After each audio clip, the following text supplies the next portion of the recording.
इस सीरीज के पहले संदेश में हम समझा रहे हैं कि बाइबल की वाचा क्या है और हम लहू की वाचा का महत्व बता रहे हैं। इस हफ्ते की इन 3 सभाओं में जिसे आज हम शुरू कर रहे हैं और फिर शुक्रवार के दिन और फिर रविवार 12 अप्रैल के दिन मैं बताना चाहता हूं बहुत ही महत्वपूर्ण विषय, और हम इसे कहते हैं लहू की वाचा। बाइबल इसे लहू की वाचा कहती है और इसलिए हम इन 3 सभाओं में लहू की वाचा पर जोर देंगे। और सच में मैं आपको बताऊं, यानी 3 सभाएं तो सच में इस विषय के लिए पर्याप्त नहीं है कि हम इस विषय में जाएं और इन सारी अद्भुत बातों को देखते जाएं। परमेश्वर के वचन में जो लहू की वाचा के बारे में है, ये बहुत ही महत्वपूर्ण है कि हम लहू की इस वाचा को समझ लें। और परमेश्वर के साथ लहू की वाचा का संबंध ये सच में हमें बहुत ही बलवान और सुरक्षित बनाता है और हमें योग्य बनाता है। परमेश्वर के साथ हमारे संबंध की ये चाबी है। यह हमें योग्य बनाता है कि हम चलें अधिकार में, विजय में और भरोसे में। तो इसलिए हम यहाँ पर लहू की वाचा में देखते हुए चर्चा करेंगे। इन 3 सभाओं में मैं कोशिश करूँगा कि कुछ बातों को आपको समझाऊं, लेकिन और भी बहुत सी बातें हैं जो हमने सरमन नोट्स में रखे हैं और निश्चय ही आने वाले दिनों में ये पब्लिकेशन के रूप में आएगा ताकि ये उपलब्ध हो। बहुत ही गहराई से इस विषय में आपको बताएगा। लेकिन लहू की वाचा के बारे में मुख्य बातें आपको बताना चाहता हूँ यहाँ इन 3 सभाओं में, और मैं भरोसा करता हूँ कि ये आपके लिए बड़ी प्रेरणा की बात जरूर होगी। देखिए, बाइबल हमें बताती है कि परमेश्वर वाचा के परमेश्वर हैं। जब हम कहते हैं वाचा के परमेश्वर, तो हम ये कह रहे हैं कि परमेश्वर ऐसे हैं जो कि बहुत सी प्रतिज्ञाएं करते हैं और फिर वो उसके लिए विश्वास योग्य और ईमानदार हैं। वो वाचा निभाने वाले परमेश्वर और बाइबल के परमेश्वर वाचा के परमेश्वर हैं। तो आइए कुछ वचन देखते हैं। व्यवस्था विवरण अध्याय 7 वचन 9, बाइबल कहती है, इसलिए जान रख कि तेरा परमेश्वर यहोवा ही परमेश्वर है। वो विश्वास योग्य ईश्वर है।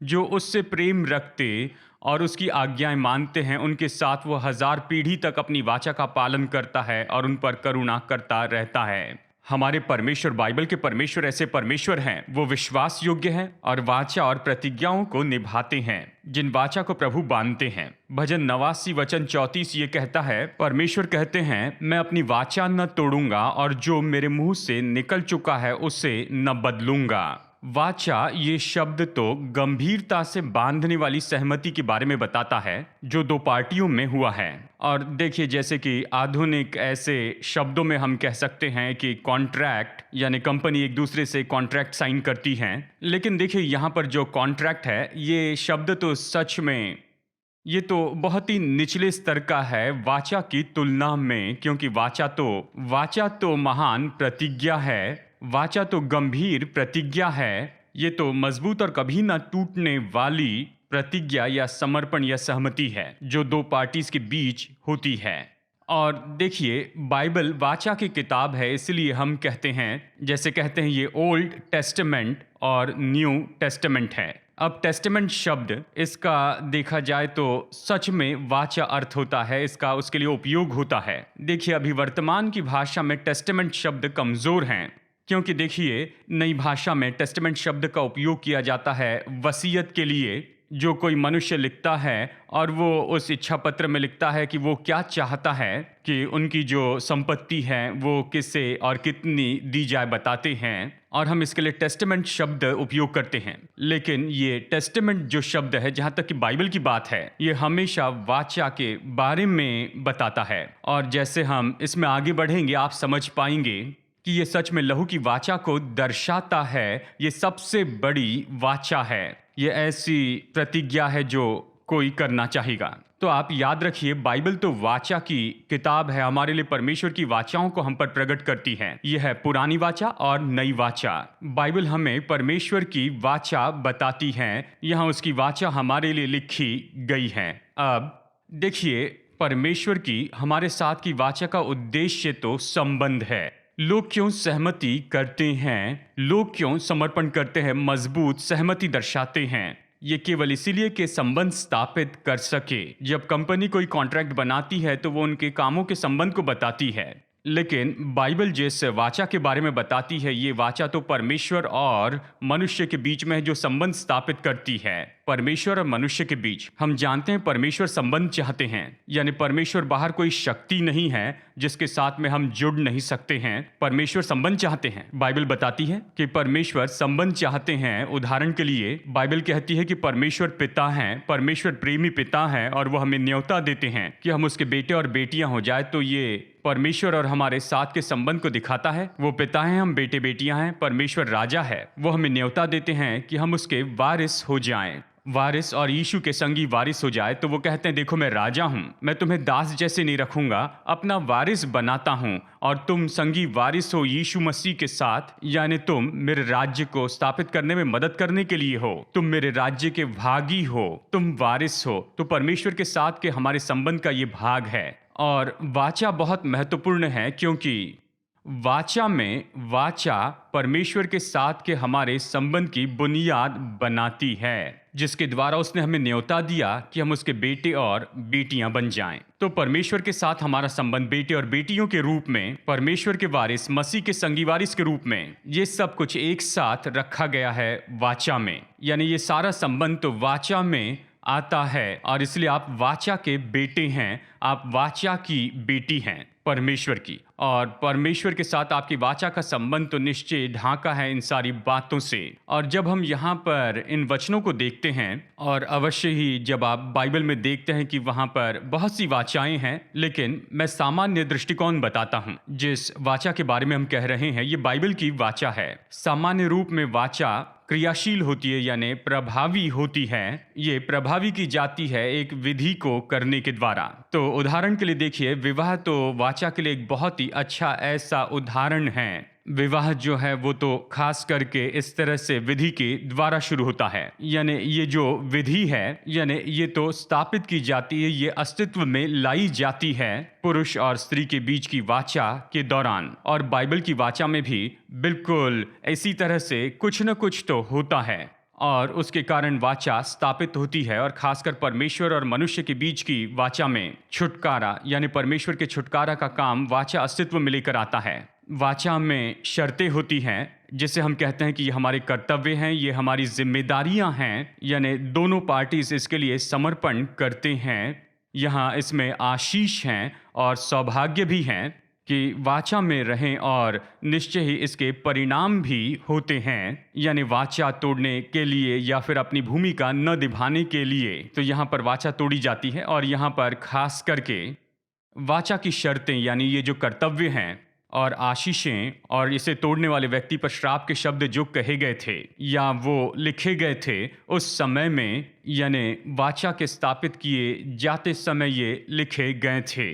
अब खास करके वाचा के चिन्ह होते हैं, या कहिए टोकन होता है कि इन दो पार्टीज के बीच में वाचा है। विवाह में जैसे आप जानते हैं हम अंगूठी पहनाते हैं, और दूसरी चीजें जो वाचा का टोकन है, ये यादगारी है, ये सबको बताते हैं, और ये दोनों पार्टीज को याद दिलाते हैं कि वो वाचा में बंधे हैं, एक दूसरे के साथ वाचा में हैं। यानी वाचा को बताने वाला होता है, यानी कोई ऐसा होता है जो कि वाचा को बोलता है या उस वाचा को अस्तित्व में लेकर आता है। यानी मध्यस्थ होते हैं, ऐसे लोग होते हैं जो वाचा को वहां पर निश्चित करते हैं कि इसे माना जाए, और अगर कुछ गलत होता है तो वो बीच में आते हैं और वाचा को निभाने के लिए काम करते हैं। यानी वाचा में मध्यस्थ होते हैं। अब वाचा दो समान पार्टियों के बीच में बांधी जा सकती है, या ये बनाई जा सकती है बड़े और छोटे पार्टीज के बीच, कहिए राजा और एक छोटी जनजाति के बीच वो वाचा बांध सकते हैं। और यहाँ बाइबल में हम अलग अलग तरह की वाचाओं को यहाँ पर देख सकते हैं, लेकिन हम 3 भागों की सीरीज में इस बात पर जोर दे रहे हैं, लहू की वाचा, ऐसी वाचा जो परमेश्वर ने हमारे साथ बांधी है। लेकिन मैं आपको इसकी पृष्ठभूमि बताना चाहता हूं। तो जब हम लहू की वाचा के बारे में कहेंगे तो इसमें जो है उन सबको हम समझ पाएंगे। अब देखिए, जो वाचा परमेश्वर स्थापित करते हैं उसके 2 सिरे के पत्थर होते हैं, और उनमें से एक है उसका वचन और उसका स्वभाव। हमें समझना होगा कि परमेश्वर की वाचा के ये कोने के 2 पत्थर हैं। यानी जब परमेश्वर वाचा स्थापित करते हैं तो हमारे साथ यहाँ पर वो जुड़े होते हैं उसके खुद के स्वभाव से और अपने वचन से। उसका स्वभाव, परमेश्वर स्वभाव से वाचा निभाने वाले प्रभु हैं। हम बाद में इस पर चर्चा करेंगे। और स्वभाव ही से वो ऐसे परमेश्वर हैं जो विश्वास योग्य हैं, जो कि ईमानदार हैं और जो दया से भरे हुए हैं, और ये उसकी वाचा के पीछे हैं। आप परमेश्वर के साथ वाचा में, तो परमेश्वर जो अपनी वाचा के पीछे खड़े होते हैं वो विश्वास योग्य हैं, वो सच्चे हैं, वो झूठ नहीं बोल सकते हैं, और वो बड़ी दया और करुणा के परमेश्वर हैं। हमारे साथ परमेश्वर की वाचा का दूसरा सिरे का पत्थर उसका वचन है। उसका वचन पूरा सत्य है। जब परमेश्वर बोलते हैं तो वो मनुष्य के जैसे झूठ नहीं बोलते। वो कुछ कहते हैं, उसका अर्थ जाने बिना ही, और फिर उससे पीछे हट जाते हैं। परमेश्वर मनुष्य नहीं है कि झूठ बोले। उसने कहा मेरी वाचा मैं उसे नहीं तोड़ूंगा और मेरे मुंह से निकले हुए वचन को कभी नहीं बदलूंगा। प्रभु ने कहा जब मैं वचन देता हूं तो ये स्थापित है, हमेशा के लिए स्थापित है। ये सिरे के दो पत्थर हैं उस वाचा के जो परमेश्वर हमारे साथ बांधते हैं। देखिए पुराने नियम में हम देखते हैं ऐसे शब्द जो इसे दर्शाते हैं, जानते हैं। उदाहरण के लिए कि जैसे यहाँ पर वचन में जहाँ वाचा ये शब्द जो है, ये तो परमेश्वर के वचन के तुल्य उपयोग किया गया, और परमेश्वर की विधियाँ व्यवस्था है, और वाचा का उपयोग किया जैसे कि वो तुल्य है उसके प्रेमी करुणा के। यानी परमेश्वर कहते हैं देखो ये मेरी करुणा को प्रकट करता है। परमेश्वर की वाचा के सिरे के दो पत्थर, उसका स्वभाव और उसका वचन। अब देखिए वचन में हम ये देखते हैं मनुष्य के साथ परमेश्वर की वाचा के स्वभाव के बारे में। यहाँ पर मैं आपको कुछ गुण बताऊं। सबसे पहले परमेश्वर ने वाचा की शुरुआत की और वो इसे पूरा करने वाले हैं। परमेश्वर मनुष्य के साथ वाचा स्थापित करना चाहते थे। उसने शुरुआत की और कहा कि मैं तुम्हारे साथ वाचा स्थापित करूंगा। जब अब्राहम के पास आए तो कहा कि मैं अब्राहम के साथ में वाचा बांधूंगा। तो परमेश्वर ने कहा कि मैं अपनी वाचा बांधूंगा, मैं अपनी वाचा को स्मरण रखूंगा, मैं वाचा नहीं तोड़ूंगा। अपने लोगों के लिए परमेश्वर ने कहा कि तुम्हारे साथ जो वाचा मैंने स्थापित की है उसे मैं कभी नहीं भूलूंगा। तो परमेश्वर इसकी शुरुआत करते हैं, इसे स्थापित करते हैं, और उसके लोग होने के नाते हम उस वाचा में प्रवेश करते हैं। और व्यवस्था विवरण 29 वचन 12 में परमेश्वर अपने लोगों से कहते हैं कि जो वाचा तेरा परमेश्वर यहोवा तुझसे बांधता है उसमें तू साझी हो जाए। प्रभु कहते मैं तुमसे वाचा बांधना चाहता हूं, क्या तुम इसमें आओगे? क्या तुम साइन अप करोगे? क्या तुम इसमें भीतर आ जाओगे? तो हम इसमें प्रवेश करते हैं और प्रभु ये हमें देते हैं। यिर्मयाह अध्याय 50 वचन 5, वे सिय्योन की ओर मुंह किए हुए उसका मार्ग पूछते और आपस में कहते आएंगे, आओ हम यहोवा से मेल कर ले और उसके साथ ऐसी वाचा बांधे जो कभी भूली न जाए परंतु सदा स्थिर रहे।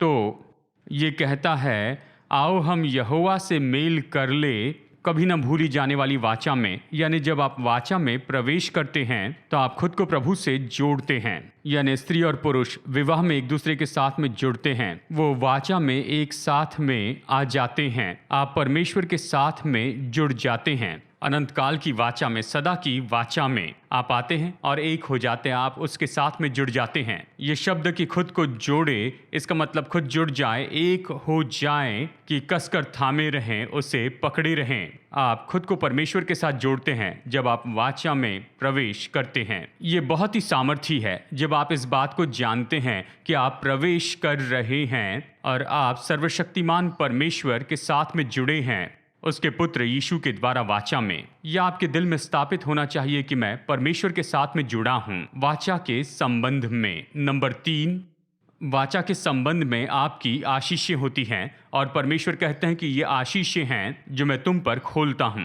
पुराने नियम में अपने लोगों पर परमेश्वर ने आशीषों की घोषणा की, कहा यदि मेरे वचन का पालन करोगे तो ये सारी आशीषें तुम पर आएंगी। लय व्यवस्था 26, व्यवस्था विवरण 28, यहाँ पर ये सूची है कि आशीषें हैं और अवश्य ही इसके परिणाम हैं जिसे हम श्राप भी कहते हैं यदि आप इस वाचा को तोड़ते हैं। परमेश्वर के साथ की हर वाचा आती है इन आशीषों और श्रापों के साथ। और नंबर 4, परमेश्वर दोहरे समर्पण को अनुमति नहीं देते हैं। जब आप परमेश्वर के साथ वाचा बांधते हैं, जब आप परमेश्वर के साथ जुड़ जाते हैं तो बस यही है, आप वहां पर है, आपका पूरा व्यक्तित्व उस वाचा में है और आप दूसरी बातों के लिए समर्पण नहीं कर सकते। परमेश्वर अपेक्षा करते हैं आपका पूरा व्यक्तित्व जब आप वाचा में कदम रखते हैं। और इसीलिए वचन में वो हमें निर्देश देते हैं। निर्गमन अध्याय 34 वचन 14 में, तुम्हें किसी दूसरे को ईश्वर करके दंडवत करने की आज्ञा नहीं, क्योंकि यहोवा जिसका नाम जलनशील है वो जल उठने वाला परमेश्वर है। तुम खुद को मुझे दो, वाचा में मैं अपने आप को तुम्हें देता हूँ।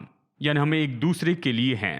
और देखिए यही तो विवाह में होता है। स्त्री और पुरुष एक साथ आते हैं और वो एक दूसरे के साथ वाचा में होते हैं, वो एक साथ जुड़ जाते हैं। प्रभु के साथ हमारी वाचा के संबंध में ऐसे ही है, यानी यहाँ दोहरा समर्पण नहीं है, यानी परमेश्वर के साथ की वाचा में। तो जैसे अब परमेश्वर यहाँ अपने लोगों पर वो कौन है, अपने इस दृष्टिकोण को प्रकट करने लगे।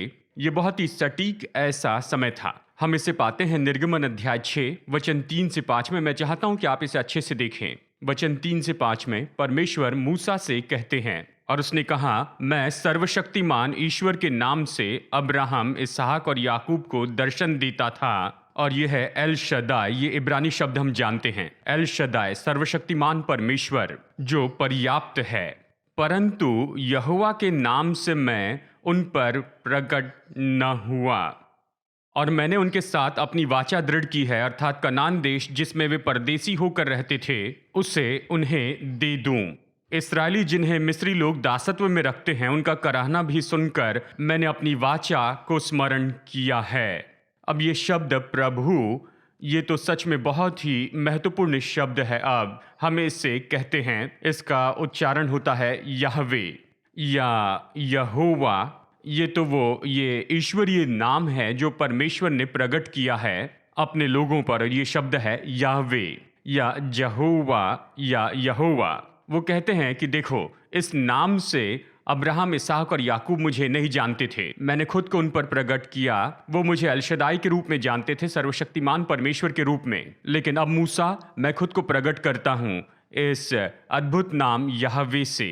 यह ऐसा नाम है जो बाइबल में पाया जाता है परमेश्वर के लिए, और ये नाम तो हमेशा उपयोग किया जाता है वाचा के संबंध में, क्योंकि यहाँ वचन के इस भाग में जैसे वो खुद को यहोवा के रूप में प्रकट करते हैं मूसा पर, उसने कहा मैं खुद को प्रकट करना चाहता हूँ, और कहा कि मैं अपनी वाचा को स्मरण करता हूँ, मैं वाचा के कारण यहाँ पर आया हूँ। इसलिए पुराना नियम समझता है यहोवा को हमेशा के लिए वाचा का परमेश्वर जो अनंत काल का है, खुद अस्तित्व में है, कभी न बदलने वाले परमेश्वर जो अपनी वाचा पूरी करते हैं। यहवे का यही अर्थ होता है। जब हम कहते हैं यहोवा या यहवे, हम कहते हैं कि परमेश्वर अनंत काल के हैं, खुद अस्तित्व में रहने वाले हैं, कभी न बदलने वाले अटल परमेश्वर हैं जो वाचा निभाते हैं। यानी परमेश्वर ने समय समय पर खुद को प्रकट किया है, हर समय इस वाचा के नाम से यहवे।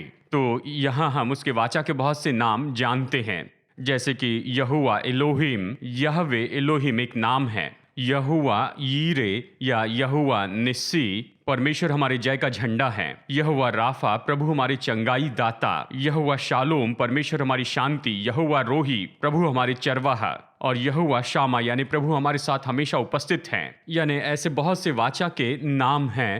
तो परमेश्वर ये कहते हैं कि देखो, मैं ये सब हूँ, ये मेरी वाचा का भाग है जो तुम्हारे साथ है। इसका मतलब है मैं ये सब कुछ तुम्हारे लिए उपलब्ध करता हूँ वाचा के द्वारा, सहमति की मजबूत प्रतिज्ञा के द्वारा जो मैं तुम्हारे साथ बांधता हूँ।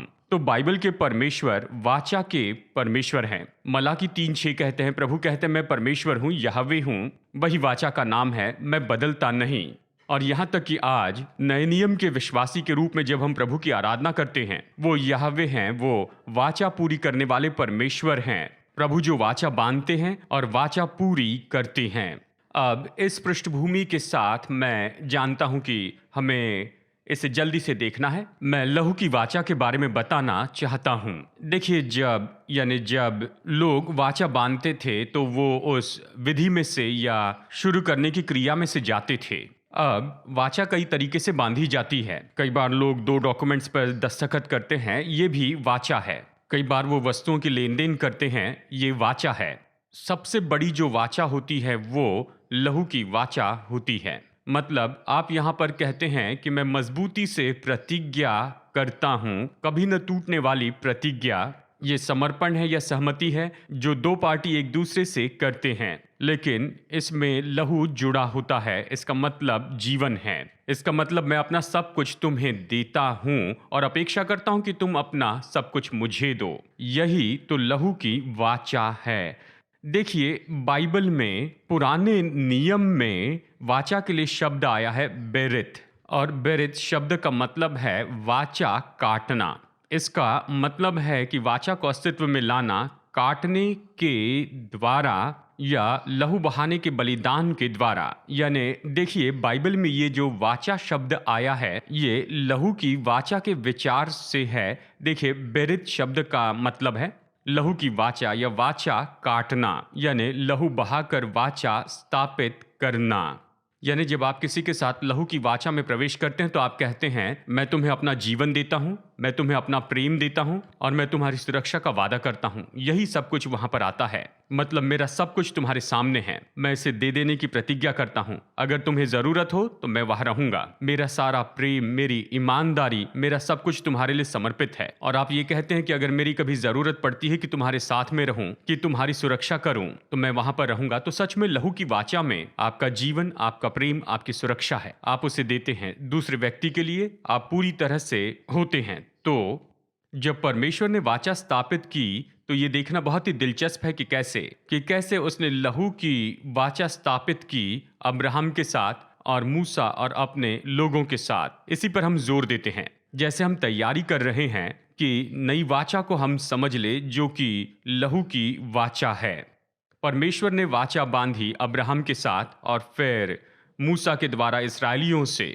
ये दोनों वाचाएं लहू की वाचाएं हैं। मैं इसके बारे में आपको बताना चाहता हूं। यह हमें तैयार करेगी जैसे हम नई वाचा के बारे में चर्चा करेंगे, वो भी लहू की वाचा है। देखिए, जब परमेश्वर ने अब्राहम को बुलाया, उत्पत्ति अध्याय 12 में अब्राहम ने परमेश्वर की आज्ञा मानी, वो प्रभु के साथ में चला। और फिर आप उत्पत्ति अध्याय 15 में देखिए, इस अध्याय का पहला भाग, काश हमारे पास समय होता कि हम इसे पूरी तरह से पढ़ें। मैं आपको उत्साहित करता हूं। उत्पत्ति 15 के शुरू के भाग में बाइबल कहती है, अब्राहम ने परमेश्वर पर विश्वास किया और परमेश्वर ने इसे अब्राहम के लेखे में धार्मिकता गिना। उसने परमेश्वर पर विश्वास किया, इसलिए परमेश्वर ने कहा, मैं तुझे धर्मी गिनता हूं, तुम्हें धर्मी व्यक्ति के रूप में देखता हूं। प्रभु ये कर सकते हैं क्रूस को दर्शाने के रूप में। और अब वो अब्राहम के साथ में वाचा बांधते हैं। उसने विश्वास किया, अब्राहम धर्मी गिना गया, इसलिए परमेश्वर अब्राहम के साथ में वाचा बांध सकते हैं। उसी अध्याय उत्पत्ति 15 में परमेश्वर ने कहा, इन पशुओं को लेकर आओ, उन्हें 2 भागों में काटो और यहाँ रख दो। और फिर प्रभु अब्राहम पर गहरी नींद लाते हैं। और बाइबल कहती है उत्पत्ति 15 में कि परमेश्वर स्वयं उन टुकड़ों के बीच में से चले, उन जानवरों के टुकड़ों में से, और लहू की वाचा स्थापित की गई। परमेश्वर उसमें से चले। देखिए, खास करके दोनों पार्टी के रूप में वो उसमें से चले, इस बात को दर्शाने के लिए कि वो इस वाचा में प्रवेश कर रहे हैं। अब यहाँ परमेश्वर ने इसे शुरू किया और स्वयं परमेश्वर उसमें से चले। कहा कि अब्राहम, मैं अपनी वाचा स्थापित करता हूं तुम्हारे साथ, मैं अपना सब कुछ तुम्हें यहाँ देता हूं। और परमेश्वर ने अब्राहम के साथ लहू की वाचा स्थापित की। और हम इस वाचा के कुछ गुणों को यहाँ अच्छी तरह से जानते हैं। देखिए क्या हुआ कि यहाँ पर परमेश्वर ने उत्पत्ति अध्याय 17 में वह अब्राम और सारे का नाम बदल देते हैं, वाचा के लोग के रूप में उन्हें नई पहचान देते हैं और साथ ही वाचा का चिन्ह भी देते हैं। ये खतना था, यानी ये चिन्ह वो तो अपने शरीर में लिए चलते थे। वो हमेशा याद दिलाता था कि वो सर्वशक्तिमान परमेश्वर के साथ में वाचा में हैं। और फिर आगे बाइबल कहती है कि अब्राहम परमेश्वर का मित्र बन गया। और यही तो वाचा का पूरा उद्देश्य है। वाचा का उद्देश्य तो ये संबंध है। और अब्राहम परमेश्वर के साथ संबंध में आया, फिर उसे परमेश्वर के मित्र के रूप में जाना गया। ये तो बहुत ही नजदीकी संबंध है। यही वाचा का उद्देश्य है। लेकिन आपको समझना होगा कि वाचा स्थापित की जा सकती है, लेकिन संबंध बढ़ाया जाता है। ठीक है, यानी वाचा तो स्थापित की जाती है, एक पल के द्वारा शुरू की जाती है, लेकिन जो संबंध है वो बढ़ाया जाता है। अब्राहम को अपनी बाजू यहाँ पर साबित करनी थी। तो हम जानते हैं कि क्या हुआ यहाँ पर उत्पत्ति 22 में, जब परमेश्वर ने अब्राहम से कहा, मैं चाहता हूं तो अपने इकलौते पुत्र इसहाक को ले और उससे मैं जो पहाड़ दिखाऊंगा वहां पर ले जा और उसे बलिदान के रूप में चढ़ा। अब परमेश्वर ने अब्राहम की परीक्षा की। जब आप वाचा का अपना भाग पूरा करते हैं, कि आप सच में विश्वास के जन हैं, तो अपना सब कुछ दे दीजिए। बाइबल कहती है अब्राहम ने परमेश्वर पर विश्वास किया और उसने उस पर इतना भरोसा रखा, वो इस बात पर स्थापित था कि परमेश्वर तो वाचा निभाने वाले परमेश्वर हैं, तो किसी ने उस पर प्रभाव नहीं डाला। वो तैयार था कि इसे करें, क्योंकि वो जानता था अगर इसहाक का बलिदान भी कर दे तो भी परमेश्वर इसहाक को जीवित करेंगे। परमेश्वर पर उसका इतने हद तक भरोसा था कि परमेश्वर अपना वचन पूरा करेंगे। परमेश्वर ने कहा इसहाक के द्वारा मेरा वंश होगा और इसलिए इसहाक जीवित रहेगा, चाहे मैं उसका बलिदान भी चढ़ा दूं तो भी। और इसलिए उसने उसे वहां पर रख दिया। परमेश्वर ने इसे देखा और इसका आदर किया। और उस समय परमेश्वर ने अपने बारे में महान प्रकाशन अब्राहम पर प्रकट किया। उसने खुद को प्रकट किया कि वो प्रबंध करने वाले परमेश्वर हैं, देखने वाले प्रभु हैं। और परमेश्वर ने अब्राहम के साथ अपनी वाचा को पूरा भी किया और कहा अब्राहम मेरी ये वाचा तुम्हारे साथ है, ये तेरे सारे वंशज के साथ पूरी पीढ़ी तक रहेंगे। तो ये अब्राहम के साथ की लहू की वाचा थी। और दूसरी बात जिस पर मैं आपका ध्यान लाना चाहता हूं, ये वो वाचा है जो परमेश्वर ने मूसा के द्वारा अपने लोगों के साथ बांधी थी। हम इसके बारे में यहाँ पर पढ़ते हैं निर्गमन अध्याय 24 वचन 1 से 8 में। परमेश्वर अपने लोगों को मिस्र से निकाल रहे थे और यहाँ फसह के पर्व के बाद वो वहां से निकलकर प्रतिज्ञा के देश की ओर जा रहे थे। और उस समय परमेश्वर ने मूसा के द्वारा उन्हें व्यवस्था दी। और फिर निर्गमन 24 में उसने कहा मूसा पशुओं का बलिदान कर। तो वो लहू लेता है और लोगों पर छिड़कता है। वचन 7 कहता है निर्गमन 24:7, तब वाचा की पुस्तक लेकर लोगों को पढ़कर सुनाया और उसे सुनकर उन्होंने कहा जो कुछ यहोवा ने कहा है उस सब को हम करेंगे और उसकी आज्ञा मानेंगे। वचन 8, तब मूसा ने लहू लेकर लोगों पर छिड़क दिया और उन्होंने कहा देखो ये उस वाचा का लहू है जिसे यहोवा ने इन सब वचनों पर तुम्हारे साथ बांधी है। दूसरे शब्दों में मैंने ये वचन कहे हैं, ये तो वाचा की शर्तें हैं। अब हम परमेश्वर के साथ लहू की वाचा बांधते हैं और उसने लहू छिड़का। यानी एक बार फिर से इस्राएली लोग, ये यहूदी लोग, वो जान गए कि वो परमेश्वर के साथ लहू की वाचा में हैं। यानी परमेश्वर का सब उनके लिए उपलब्ध था और परमेश्वर उनसे अपेक्षा कर रहे थे कि उनका सब कुछ परमेश्वर के लिए दे दिया जाए। परमेश्वर ने कुछ बलिदान और पर्वों को निश्चित किया। ये सब इस सच्चाई को याद दिलाने वाले थे कि वो वाचा के लोग हैं। ये समझना तो हमारे लिए बहुत ही महत्वपूर्ण है कि परमेश्वर के साथ हमारी वाचा हमारे पृथ्वी के रहने पर प्रभाव डालती है। मैं इस पर जोर देना चाहता हूँ। पुराने नियम से हम इसे देखते जाएंगे कि ये जैसे इस्राएली लोग परमेश्वर के साथ में चल रहे थे तो परमेश्वर ने उनसे कहा, देखिए यहाँ निर्गमन 19 वचन 5 में, इसलिए यदि तुम मेरी मानोगे और मेरी वाचा का पालन करोगे तो सब लोगों में से तुम ही मेरा निज धन ठहरोगे। समस्त पृथ्वी तो मेरी है। प्रभु ने कहा देखो तुम मेरी वाचा मानोगे तो तुम मेरे लिए खास लोग होंगे, तुम मेरा निज धन होगे। यानी परमेश्वर ने उन्हें खास माना और दूसरों को अलग किया क्योंकि वो वाचा में थे, वो तो लहू की वाचा में थे। सर्वशक्तिमान परमेश्वर के साथ ये लोग जानते थे कि वो विशेष लोग हैं और परमेश्वर उनके साथ हैं। ऐसे लोग थे जिनके लिए परमेश्वर ने कहा मैं तुम्हें आशीष दूंगा, आशीषें तुम पर छा जाएगी। यानी आशीष थी छुटकारे की, सुरक्षा की, चंगाई की और आर्थिक भलाई की, पूरी परिपूर्णता की, शत्रुओं पर विजय। इन सब के लिए परमेश्वर ने कहा ये तुम्हारा है, तुम्हारे साथ मेरी वाचा के द्वारा। और उनमें ये भरोसा था जब तक परमेश्वर की आज्ञाकारिता में वो चलते चले गए, वाचा के साथ मिलकर रहें, तो ये सारी आशीषें तो उनके लिए थी।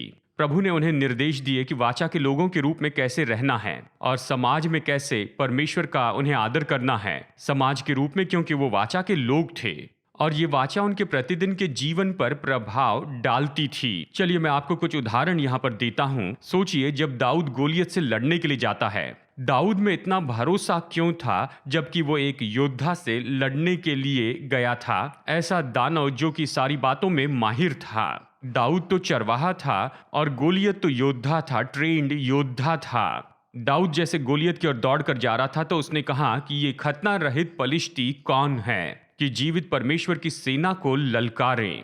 उसने कहा देखो मैं परमेश्वर के साथ वाचा में हूं और गोलियत की परमेश्वर के साथ वाचा नहीं। उसने कहा ये तो खतना रहित पलिश्ती है और उस आधार पर दाऊद गोलियत से लड़ने के लिए निकलता है। जानता था कि प्रभु के साथ वाचा क्या है और उस वाचा के द्वारा वो उस शत्रु पर जय पाया जो कि उसकी तुलना में बहुत बड़ा था।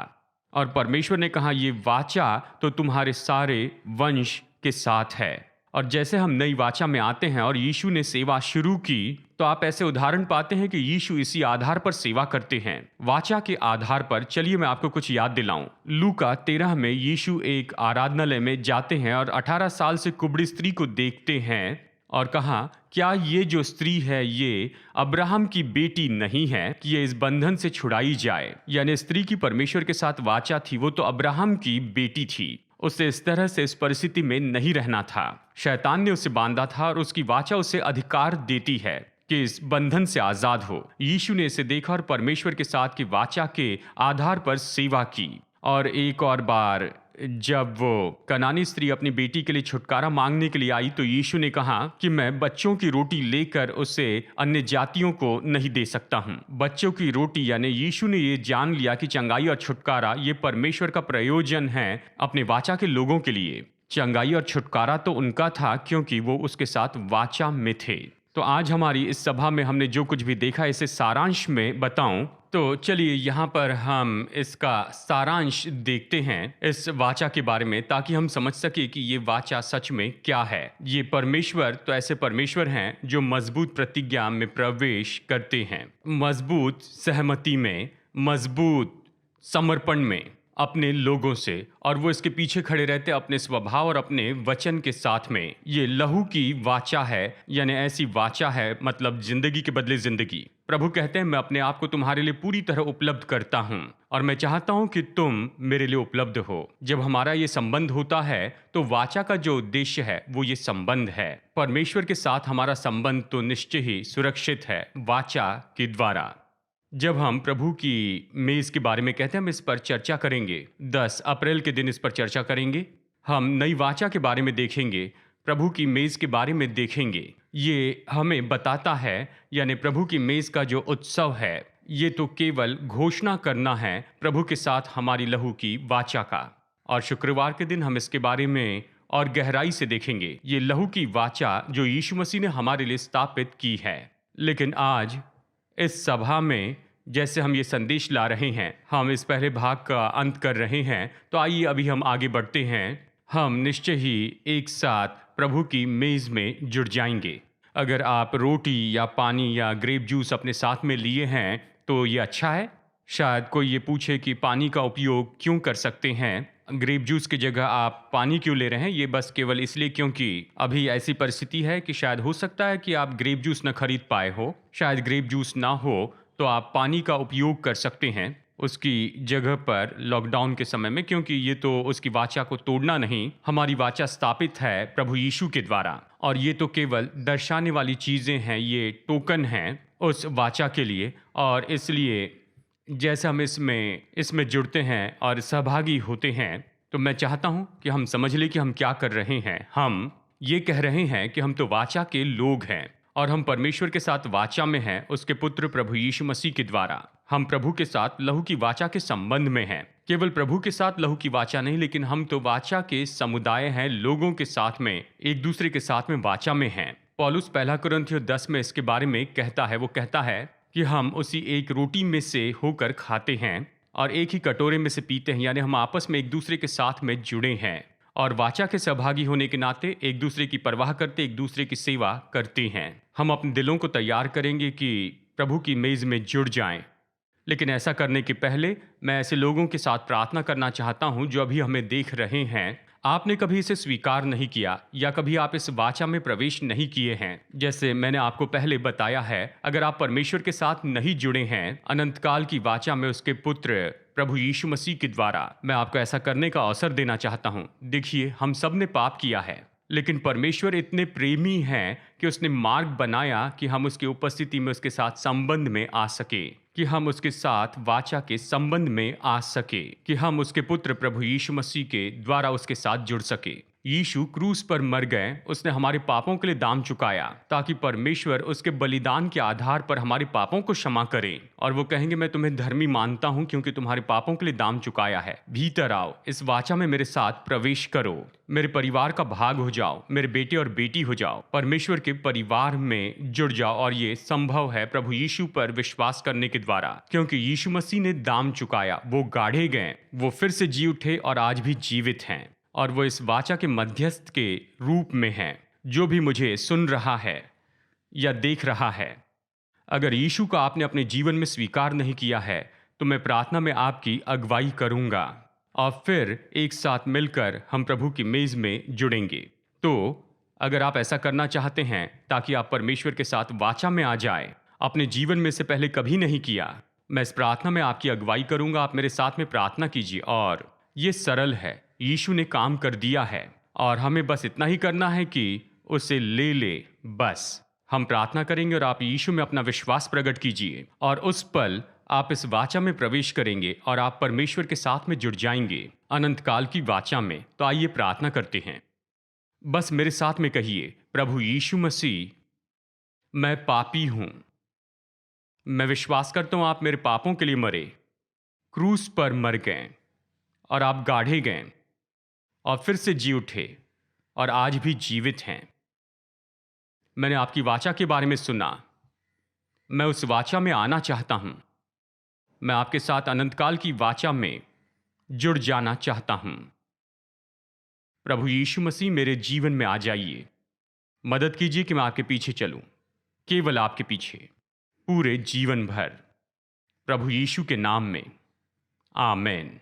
अगर आपने ये प्रार्थना की है तो हम आपसे संपर्क करना चाहते हैं। लाइव चैट में आप अपने कमेंट्स टाइप कीजिए, आप कुछ बताइए या हमें ईमेल भेजिए। हम सच में बहुत खुश होंगे कि आपने ये प्रार्थना की और प्रभु के साथ वाचा में जुड़े हैं इस सभा में, यहाँ ऑनलाइन। पिता यीशु के नाम में मैं प्रार्थना करता हूँ हर एक व्यक्ति के लिए, हर एक घराने के लिए जो प्रभु की मेज में जुड़ चुके हैं। बहुत ही सरल रूप में प्रभु यीशु, हम आपकी आराधना करते हैं उसके रूप में जिसने ये वाचा स्थापित की है, और उस वाचा के कारण हम अलौकिक सुरक्षा की घोषणा करते हैं। आपके अलौकिक प्रयोजन को, आपकी अलौकिक चंगाई और छुटकारे को कहते हैं हर एक के ऊपर। मैं अभी इनकी चंगाई के लिए प्रार्थना करता हूं। आप अपने शरीर के उन अंगों पर हाथ रखिए जहां आप यीशु से चंगाई पाना चाहते हैं। आप जहां भी हैं, शरीर के उस अंगों पर हाथ रखिए जहां आप चंगाई चाहते हैं। आप परमेश्वर के साथ वाचा में हैं और शैतान के पास अधिकार नहीं कि आपको बांधे। इसलिए प्रभु यीशु मसीह के नाम में और लहू की वाचा के आधार पर मैं आज्ञा देता हूं कि हर एक रोग और हर एक बीमारी और शैतान का हर एक जुआ इनके जीवन से दूर किया जाए, नाश हो जाए, इनके शरीर और इनके मन पर से टूट जाए। मैं आज्ञा देता हूं कि आर्थराइटिस दूर हो। आर्थराइटिस के कारण जिन लोगों के घुटनों में दर्द है वो इससे छुटकारा पाए प्रभु यीशु मसीह के नाम में। कानों में चंगाई, इनके कान चंगे हो जाएं प्रभु यीशु मसीह के नाम में। मैं आज्ञा देता हूं कि हर एक इन्फेक्शन और हर एक रोग इनके शरीर से निकल जाए। रोगों के कारण शरीर के ऐसे अंग जो प्रभावित हुए हैं वो बिल्कुल नए हो, परिपूर्ण हो जाए जैसे बीमारी शरीर से जाती है प्रभु यीशु मसीह के नाम में। प्रभु, हम प्रार्थना करते हैं कि हर एक व्यक्ति चंगाई प्राप्त करे, चाहे इनकी समस्या कुछ भी क्यों ना हो, चाहे जो भी समस्या हो, निमोनिया हो, फेफड़े या उन्हें जो भी बीमारी हो। पिता, लोगों के शरीर पर से कैंसर की सामर्थ को तोड़ दीजिए और ये जुआ तोड़ दिया जाए लहू के वाचा के आधार पर। कैंसर दूर हो जाए, पुरानी बीमारियां दूर हो जाएं और लोग बीमारी के अपने बिस्तर से उठकर खड़े हो जाए प्रभु यीशु के नाम में। आपकी वाचा के कारण धन्यवाद देते हैं प्रभु यीशु मसीह के नाम में, यीशु के नाम में। आपका बहुत बहुत धन्यवाद हमारे साथ ऑनलाइन सभा में जुड़ने के लिए।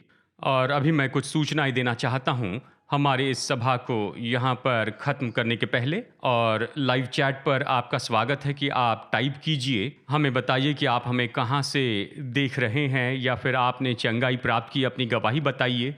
अगर इस समय आपके पास में गवाही है तो आप लाइव चैट में टाइप कीजिए, हम आपकी ओर से सुनकर बड़े खुश होंगे।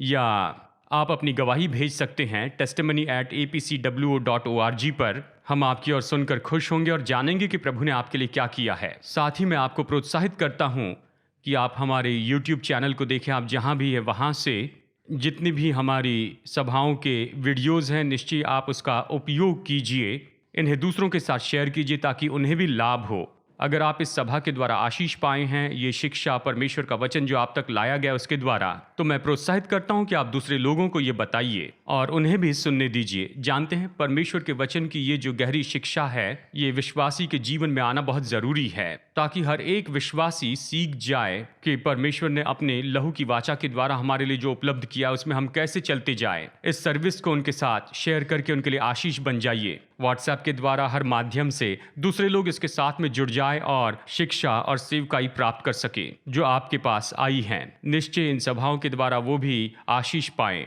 और हर एक स्रोत का वो उपयोग करते जाएं। और अगर आपको ज़रूरत है कि आपको अगर कोई मदद चाहिए तो हमसे संपर्क कीजिए। हमारे मेंबर केयर हैं, 800 नंबर है, ईमेल आईडी है, आप हमसे संपर्क कीजिए। आप प्रार्थना निवेदन दीजिए, अपनी प्रार्थना निवेदन भेजिए prayer@apcwo.org पर, और कोई आपके लिए प्रार्थना करेंगे और आपके साथ प्रभु पर विश्वास करेंगे।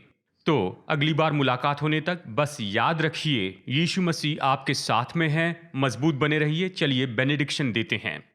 हमारे प्रभु यीशु मसीह का अनुग्रह, हमारे स्वर्गीय पिता परमेश्वर का प्रेम और उसके पवित्र आत्मा की मधुर उपस्थिति हम में से हर एक के साथ हमेशा होती रहे, प्रभु यीशु के नाम में, आमेन। तो हमारे साथ शुक्रवार के दिन 10 अप्रैल को जुड़ जाइए, जैसे हम लहू की वाचा के बारे में आगे देखेंगे। हम नई वाचा के बारे में देखेंगे। ये महत्वपूर्ण है, मत चूकिए। दोस्तों को बताइए। प्रभु आशीष दे।